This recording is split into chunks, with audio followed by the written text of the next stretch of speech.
Are you sure that you're gonna allow me to buy a Louis Vuitton bag that expensive? Just show me the style, like. Really? Mm-hmm. How many? Like one? How many you need? Like one color each. One color each? Girl, you pushing it. One color. I mean black or brown. Just show me the style. Okay, but you're not mad if I'm gonna buy expensive bag. No, you deserve one. Oh really?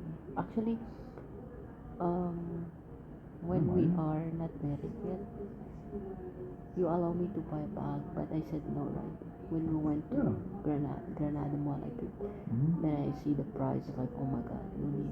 Yeah, they're very expensive. Yeah, this very expensive. Was You're just buying it. You're buying a name. That's it. I was thinking too that you allow me to do rhinoplasty. You allow me to buy expensive bag. I don't need it, you know. Okay. I don't need it.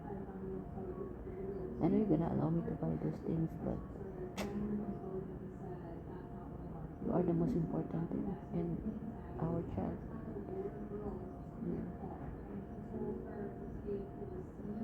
What do you want to do now? I need concentration to shut up. But I know that if I buy expensive things like bags, shoes, or clothes, you don't have any problem with that, right? Not all the time. Sleep is sleep. No need.